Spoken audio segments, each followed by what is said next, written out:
Hello, Brian here at Fitzpatrick's Garage, Dublin Road, Kildare. I want to show you this car here. This is a Honda CRV. This is a 1.6 diesel and this is what's called an SE Plus model. Brian is my name. If there's any information you want on this particular car, call, text, WhatsApp, whatever suits. 086 843 1945. If you want information about your trade-in, if you want information about financing a car like this, or just general information on the car itself. If you're watching on YouTube, please do like and subscribe if you think the video is useful, and if there's any information I've missed that you'd like to know, let me know in the comment section below. In this video, what we're going to do is we're going to have a look around the features on the outside of the car, we're going to have a drive in the car, and we're going to have a look at the features on the inside. We're going to see why lots of people buy these cars. So beginning on the outside, this one is what's called a polished metal. Definitely one of the best colours in these cars. It's a really classy colour. Nobody doesn't like this colour. Starting off at the front of the car, nice things on these SE Plus models includes the nice chrome trims on the front of the car. If you look at the grille and if you look at the surrounds and the front fog lights, the accents are really nice on the car, and also the front lip has a nice brushed aluminium section down at the bottom, which matches down the side of the car the nice chrome surrounds on the windows and those wheels as well. The wheels are a 17-inch diamond cut style wheel. They have a lovely reflective shiny finish on a day when it's sunny. This country is pretty damn rare, but at night time artificial light shines on them really nicely as well. And they've also got those black spokes in the centre which hides brake dust, so it comes together really well in the car. Because we have an SE Plus then, the rear windows have a nice privacy setup. Like the front end of the car then, the rear gets a nice chrome treatment as well as the brushed aluminium on the bottom of the bumper. Because an SE Plus then, front parking sensors are standard on the car, and parking sensors are also standard on the rear bumper too. What's also cool on this particular model is I can use the key to activate the lights.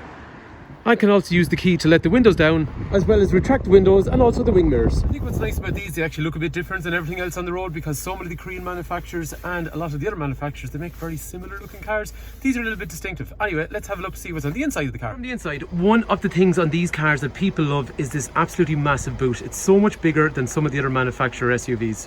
On each side, there's little handles like this. When pulled, they actually drop the seats down. You end up with a load area that's pretty much as big as a light commercial vehicle.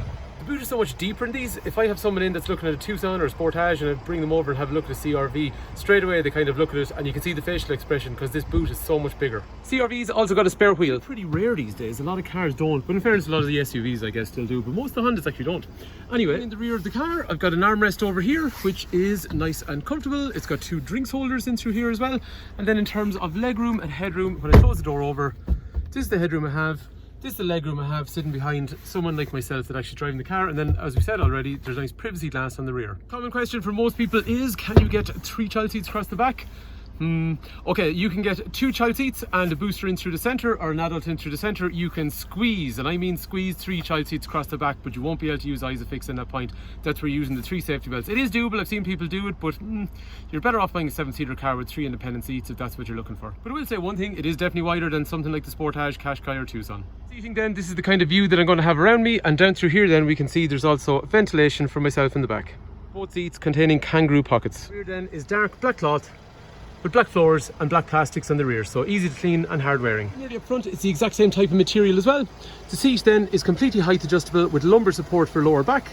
Then there's a rake reach steering wheel which is fully adjustable in and out. We have over here controls for electrics for windows and mirrors, and down to the right hand side, Econ function which reduces how aggressive our cruise control is, and air conditioner in favour of efficiency. And then we have controls for traction control, turning on or off the alarm, and also parking sensors front and rear. Like most cars, you'll have a multifunction steering wheel which has speed limiter and cruise control over through here. Controls for radio on this side, and we've also got the iMid up here to give general information such as things like clock, average speed, fuel efficiency. Bluetooth controls are on the steering wheel, but a lot of people tend to use the touchscreen, which we'll see in a minute. And these controls here are for trip computer again, just for average speed and fuel efficiency and general information like that.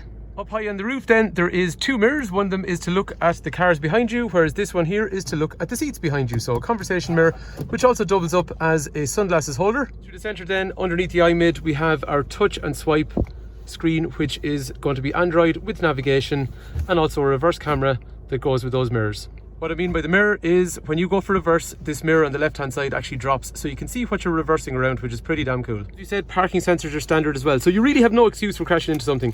Different temperatures on each side of the car with dual zone climate control with front and rear windscreen demisters. The gear knob we talked about is in a really nice place, and it's really nice to use. Drinks holders up through the centre, and the armrest contains 2 USB connectors. It also contains a power outlet for 12 volt, a HDMI port if you want to use video on the screen, and a piece of dust that we forgot to hoover out. Let's go for a drive. So first thing is on the CRV, you notice straight away you're nice and high, which is fine because it's an SUV. Get a good steering position because you've got rake reach. Gear stick is in a lovely place. The armrest actually is in a nice place. It goes back and forwards, which you'll see in a sec. It's just nice. Steering feels nice, gear stick is nice and accessible, but it's high up. And we get lots of SUVs at the garage here, but this is definitely one of my favourite. Within that bracket of about kind of 115, 120 horsepower. I remember when these cars came out, people used to be kind of whinging because they were saying, okay, it's a 1.6, it's a big body, the old one is a 2.2, we won't be able to pull it along. I am telling you now, this car ain't got a bother in terms of pulling along in any gear at all. 300 newton meters, it's 120 horsepower, but it's got 300 newton meters of torque. It's way more responsive than most of the other SUVs that we sell in this segment. And it's got a nice chassis too, so when you go into a back road, like we're going to go onto now here as well, it actually, to be honest with you, I don't want to drive the CRV, but it ain't far off a Honda Civic in terms of how it feels. This type of road here, which has got plenty of bumps and compressions and turns, it requires a car, we'll say, that feels good in terms of a chassis, and it also requires a car that's kind of torquey to pull it up little hills like this. This is an enjoyable SUV to drive. I've been driving these since they came out, God, 7 years ago now, I suppose. But on a back road like this, I was always able to drive them on and not feel like I was driving something that was wavy. They are quite sure-footed. Again, don't take my word for it, come try it yourself. But that engine on a hill like this just pulls along nice. What we can do now in a sec anyway is we'll join the motorway and we'll get from 0 up to 120 and you'll see what I mean. This particular example drives really nice. It is a car that's got a full service history. Mileage is good. The car drives very well. And the cabin's actually nice and quiet as well. So say for example we're going to come onto this road here. We'll accelerate from first up a hill, mind you. It's a bit wet. First gear, second gear, into third. And we're at 80 kilometers an hour. In terms of getting from 0 to 120,